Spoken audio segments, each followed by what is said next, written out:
Play your horn for 10 minutes a day. See where it goes. I would say this to my stepfather periodically when I first left the military. He played the trumpet when he was in grade school and was a part of a band that recorded at least one album that I know of. Sometimes I'd hear him play, but it was rare and never consistent. He passed away a few weeks ago. He was almost 74 years old. I loved him.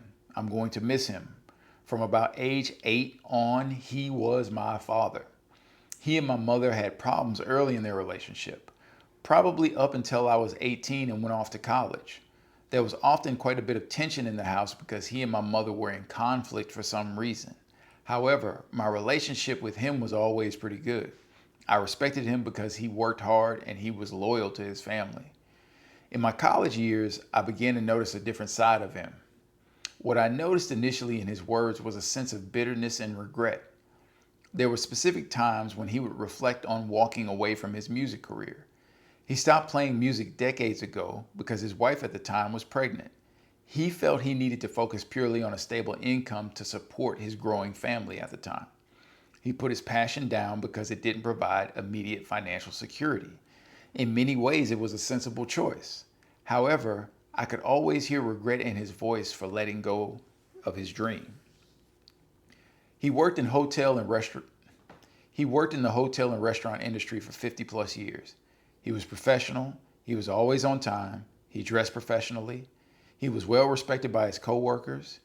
He once had an old pickup truck that broke down and couldn't be fixed. One of his coworkers, who knew his son had been serving in the military, decided to give him a Ford F-150. He drove that truck for 10 years. Like I said, his coworkers respected and appreciated him. He believed in doing his job to the best of his ability.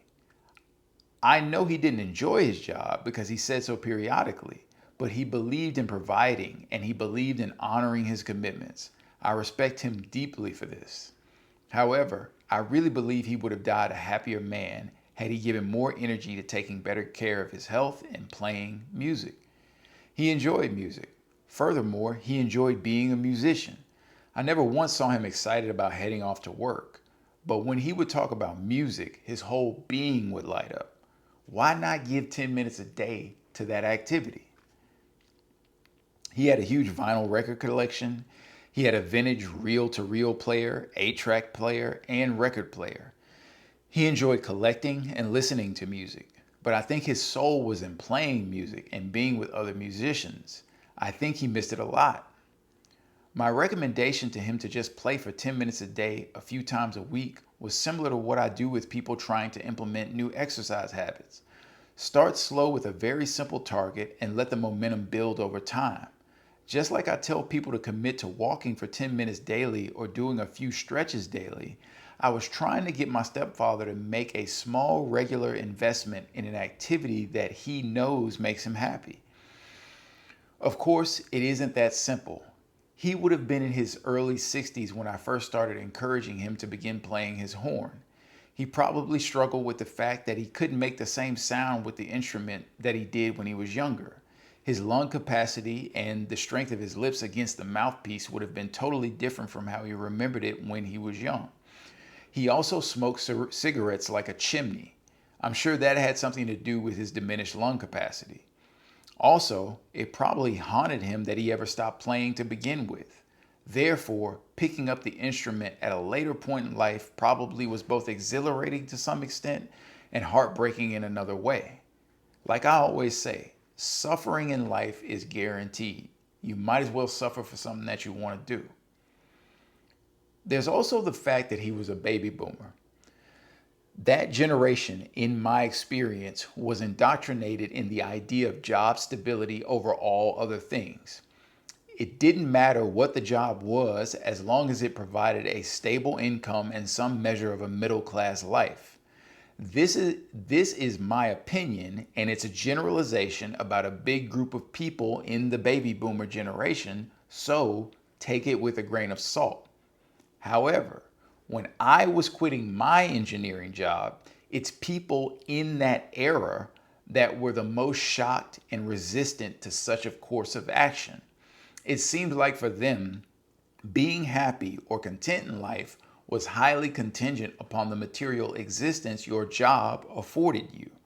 What a person does to achieve that material existence seemed inconsequential to me.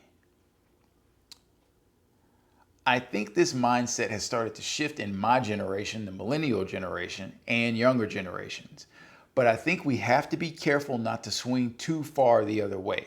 I think we have to be careful about chasing the feeling of happiness or living with the belief that our passions must bring us an income. I think we have to develop a both and mentality. You can chase a dream and be a responsible adult simultaneously. Why do we believe that being a responsible adult and having a passion or a dream are mutually exclusive things? I think this belief is what my stepfather fell prey to, and it seems fairly clear to me that it robbed him of a lot of joy in his lifetime. I don't think that my stepfather would have picked up his trumpet and suddenly have been a professional musician.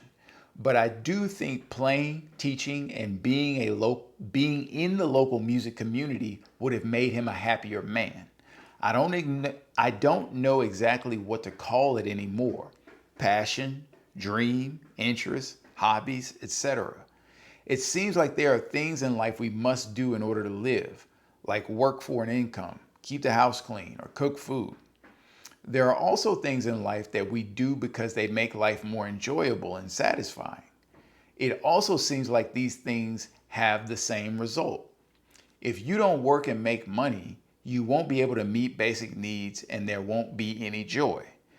But if nothing in your life is fun and enjoyable for its own sake, there probably won't be much joy in that existence either. It seems like we have to work to find a sustainable balance. I try to keep a very sober mind about this endeavor that I'm involved in. I write every day. In times past, and hopefully here in the near future, I'll be spending some time speaking and podcasting. There won't be any immediate money coming from any of it, and that may never change. I can hope for it, but I can't control it. I keep doing it because I love it for its own sake. I would regret it if I stopped because there was no money in it. I love my stepfather, and I'm going to miss him deeply. He modeled being stable for your family. He modeled being loyal to your family. I will take that lesson forward in my life. I will also learn from his mistakes. I'll treat my body with respect and care. Also, I'll treat my passions with respect and care. I will search for and model what it means to be a dreamer and a responsible adult at the same time, because they are not mutually exclusive.